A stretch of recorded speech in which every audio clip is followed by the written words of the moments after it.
Right. Hello, guys.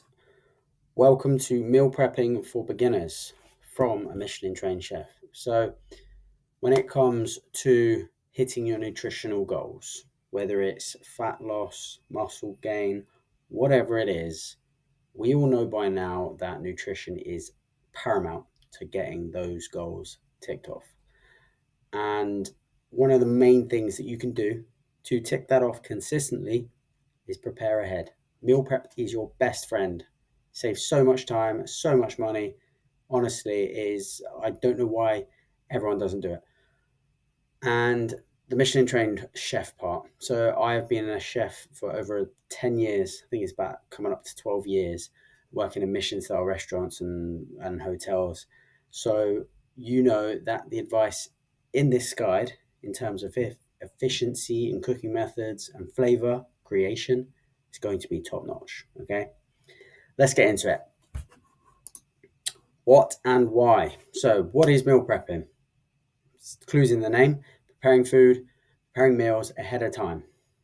That could be cooking entire meals, that could be preparing individual items for the meals, cutting up things, portioning things. Why do we do it? Okay, this removes decision fatigue. What is decision fatigue? Too many choices, too many things to think about, then you end up getting a pizza because you're too confused and you don't want to spend the time stressed about it. It keeps it super, super simple. You planned ahead. You know what you're having for dinner. All you got to do home. All you got to do is go home, heat it up, eat it. Bosh, macros ticked off. Okay, keeps it simple. You don't have to think about it every single day. Imagine going home, thinking about what you need to make, then thinking about cooking it, preparing it, eating it, washing up. That's hours of your day that you could have spent doing something much, much better. Okay, and one of the best benefits about meal prep is the accuracy that comes with it in terms of hitting your nutritional goals. Nutrition is key to hitting those goals. So you plan ahead, you know that you're going to hit those goals, you know that your breakfast, your lunch, and your dinner are all going to contribute towards hitting that total macro goal, whatever it is. You're onto a winner there. So saves time. Like I said, to prepare, cook, eat, wash up, all that over an hour every single day. That's a lot of your time throughout the week. You meal prep something, you've got to go home, pop it in the microwave or in the oven, 15, 20 minutes, minimum, like no washing up. You haven't got equipment to wash up. What you got to wash up is a plate, a bowl, knife and fork, if that, and you're done. So much time saved. Money, so much of that saved as well. You go out for a meal, go out to a Weatherspoons or a restaurant, you're easily spending £20. It's hard, it's tough out there these days. You spend £20 on one meal. You go do some meal prep. That £20 can go towards 5, 6, 7 meals throughout the week. It's a no brainer, absolute no brainer. So, how do we start? So, you need to make a plan. Map out your meals for the week ahead. So, what I would do is I would plan your meal plan around your current diet and your likes and your dislikes. We don't want to change everything straight away. We want to make as little changes as possible and get results from that. So look at what you already eat. Do an audit of what you eat. See where things can be changed for the better. So we know what is good and bad food. Good that there are no good and bad foods. It's all about moderation. But technically speaking, having McDonald's every day is a bad idea. Eating whole foods every day, it's a good idea. So look at what you can change that you know is going to make a great impact off the bat. And then we want to factor in our likes and our dislikes. Don't go meal prepping stuff that you don't like. What would be the point in that? That'd just be silly. So find things you like and put those in the meal plan. You want to focus, like this is just a recommendation, is that you want to focus on lean proteins, complex carbs, and healthy fats, all of which are going to come from whole foods. Like I say, 85% whole foods, 15% you can play around with the extras. So that could be your sweets, your treats, whatever it is. As long as the majority of what you're eating is whole foods, you're doing good. So then once you've looked at your current diet and your likes and your dislikes, let's say you like eating a burger every day, but that happens to be McDonald's at the moment. So look at macro-friendly alternatives. You can make that yourself. Lean 5% beef mince, a burger bun, lettuce, tomato, whip up some burger sauce with some light mayo, some sugar-free ketchup. Boom. You saved yourself money. You saved yourself a ton of excess fat, saturated fat, and you can make it taste exactly how you want. So find macro-friendly alternatives to what you want to put in your plan. So in terms of making it easier for yourself, you want to come prepared. So make sure you've got the equipment to do the meal prep. You want a decent knife, like a nice sharp knife. Don't want no blunt knife. Contrary to popular belief, a sharp knife is safer than a blunt knife. A sharp knife, you cut yourself, quick and easy, done, in and out. A blunt knife, you're going to tear the skin. You're going to make a lot more mess. So get a nice sharp knife, keep it sharp, maintain it. So spoons, pans, takeaway tubs, plastic tubs, sieves, kitchen scales. So takeaway tubs and containers to put your meal prep into. It's going to be organized, like you can stack them. It's going to be much more organized. Sieves for draining things that you're cooking, like rices, pastas, etc. Even beef mince if you're going to sieve, if you're going to pass off the fat. And kitchen scales. The most accurate way that you can know that you're hitting your targets is by weighing it, portioning it out, and tracking it. So, next up, you need to decide what level of meal prep you're going to go to. So there's different levels that you can take. So the most obvious one is going to be entire meals cooked and heated up. Let's take a curry, for example. You want to make a curry. So you're going to cook a curry. It's going to be finished. You're going to put it away. All you've got to do is heat it up. You're not going to half prepare it and cook a fresh curry every single day. So that would be in the area of start it and finish it, and all you've got to do is heat it up. Then there's another level to it. So you could cook your proteins. So bake off a bunch of chicken, keep that in the fridge, cook off a bunch of pasta, cook off a bunch of rice, and then you can use these things to make meals semi-fresh. What I personally do is I bake a load of chicken, portion it up into 200-gram tubs. I know that I need 200 grams in that meal to hit my goals throughout the day, and then I switch up the carbs and the vegetables that go with it. And then the last level is basically restaurant mode, mise en place, where you literally just prepare stuff. So dice up your chicken, season it up, leave it in the fridge, cooking it fresh.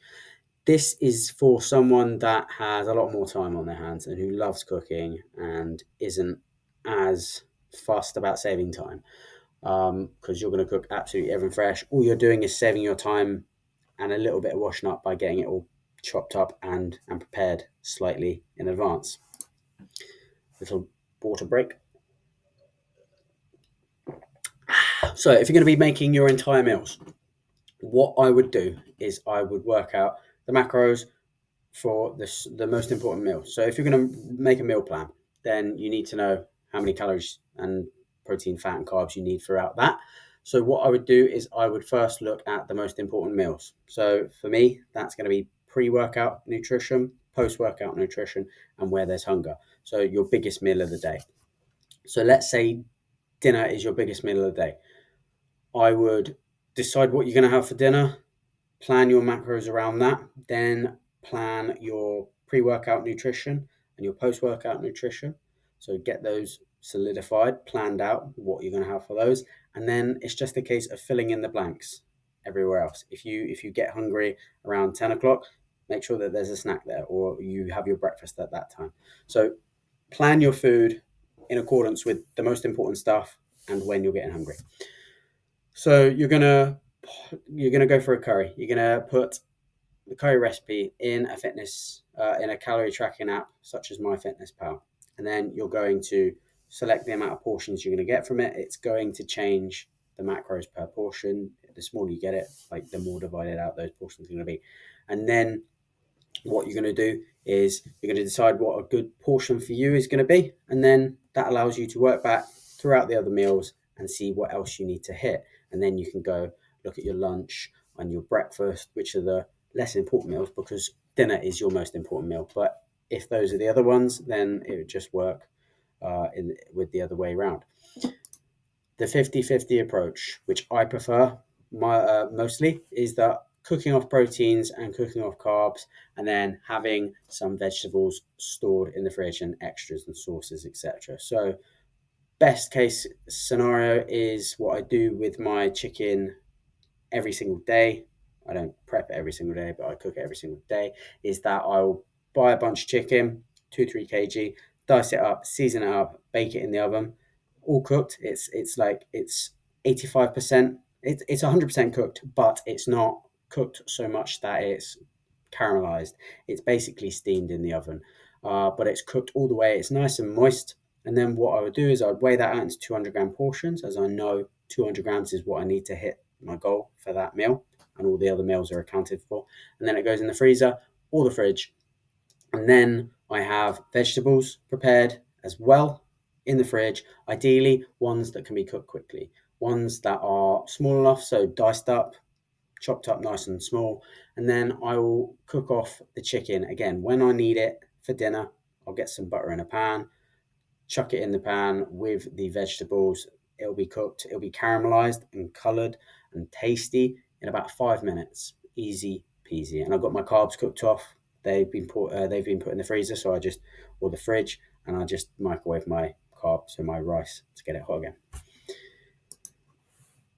Just prep. So that is the slowest option is the restaurant version, where you're literally just going to get all the bits chopped up, weighed out, etc., and then you're going to cook every single thing fresh to order. You might enjoy that, you might not. It is completely individual, and that is as it says. You're going to chop up your protein, chop up your veg, season things, portion them up, and then you're just going to cook it each time. Don't recommend if you're short on time. Right, so when you're doing your meal prep, you want to be efficient. The whole idea is saving time, saving money, hitting those macros. So you want to be efficient, yeah? So in terms of time, you want to use as little time as possible. If your goal is to save time, you don't want to spend 6 hours of your day meal prepping, okay?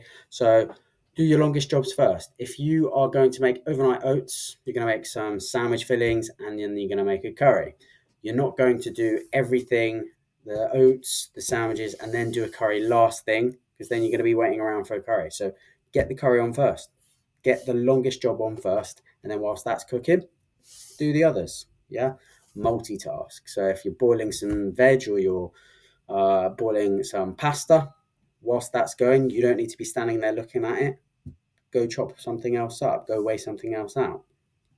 Clean as you go. I wish I could send this video directly to my girlfriend. Clean as you go. You're going to save so much time. You're going to be more efficient. You're going to be clearer in your head. There are no negative side effects to cleaning as you go. There are only benefits. Trust me. Be accurate. Like I said, the goal with meal prep is to hit your targets. You want to hit them properly, so be accurate. Weigh things, don't eyeball it. Just be accurate. And then prep in stages. So honestly, I can't remember what I wrote that one in there for, so I'm not going to talk about it. And then lastly, flavor. The number one thing you want to think about when meal prepping is making sure that it tastes good, because if it doesn't taste good, you're not going to want to eat it. Flavor equals enjoyment. Enjoyment means adherence, which means you're going to stick to it. If you can stick to it consistently, that equals results. And that's what we're in this game for, results. We're not doing it for the fun of it. We're not going to put all this effort in just to stay the same. We want to get results. So one of the most valuable pieces of advice I can give you when it comes to making sure stuff tastes good is color equals flavor. Caramelizing meat, caramelizing vegetables, it makes it taste good. Whether that's cooking it in a little bit of butter or a tiny bit of oil, whatever it is, roasting it in the oven. A roast chicken tastes better than a boiled chicken. We cook a steak in a hot pan, get a nice crust on it, get a nice caramelized side on it. We don't put it in a pan of water, do we? Why? Color equals flavor. The second most valuable piece of information I can give you in terms of that tip is when it's brown, it's cooked. When it's black, it's fucked.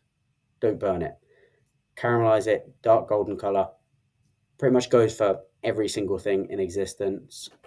Piece of fish, nice golden color, tasty. Piece of chicken, nice golden color, tasty. Piece of broccoli, caramelize it in a pan, delicious. Okay, season your food. Make shit taste good. Like the calorie content of seasonings is pretty much non-existent. You're not going to get fat eating seasonings. So make shit taste good. Season it up. Find a seasoning mix that you like. Experiment. Play around with it. Just make stuff taste good. Don't eat bland, boring chicken. It's not worth it. Trust me. And cooking methods. Like I said, with color equals flavor, boiling vegetables and boiling things takes away flavor, takes away nutrients. Where possible, if you've got the fat available in your diet, so butter in a meal, cook your vegetables in that. Cook your meat in that. Get the butter nice and foaming in the pan, nice and bubbling, nice and nutty. It's going to taste insane. It's going to taste so much better, and you're going to enjoy it more. So, where possible, caramelize things, bake things, just boil as little as possible. Okay, you will thank me later. And lastly, don't overcook things. In terms of the flavor, we want to enjoy it. If it's dry as nuts, you're not going to want to eat. You're going to struggle to get it down. If it's nice and moist, you're going to enjoy it a lot more. You're going to be able to eat it consistently. If you batch cook, if you make a lot of portions of it, you want to make sure that they're all cooked properly. If you go and mess it up and overcook the hell out of your chicken and you've made 7 portions of it, that's a lot. That's a long time that you're going to have to be eating that dry ass chicken. So make sure it's cooked nicely. I think that whatever the internal temperature chicken needs to be, if you, let's say 75 degrees, you need to make sure that chicken is inside. If you roast the chicken and you stick a probe in it and it says 75 degrees, once you take that chicken out of the oven, it's going to carry on increasing in temperature for a good 10-15 minutes. So you need to plan, like you need to take that into account, is that whatever the temperature is when you probe it, it's going to increase further once you take it out of the oven because it's still hot. Like it's still internal temperature. It's going to keep going up. So if you want to get your chicken to be nice and moist, probe it. If you're going to probe it, when it says like 65 degrees, 70 degrees, stop there. It's going to carry on cooking. It's going to rest. The temperature's going to come up. It's going to be nice and moist and delicious. So don't overcook your food, please. It makes me cry every time someone overcooks a chicken breast. Okay. So after I've waffled on for almost 20 minutes, hopefully you'll have learned something from this and you won't be making dry, boring, boiled broccoli and under-seasoned chicken breast meal prep for the rest of your life. Make shit taste good, make it efficiently, make it work for your goals. I hope you've enjoyed this video. If you want any more information or any more tips in terms of meal prep, drop me a message. And if you want even more help with your meal prep, then speak to me about online coaching and we will get you the best meal prep advice in your life. Okay? Peace. Cheers. Bye-bye.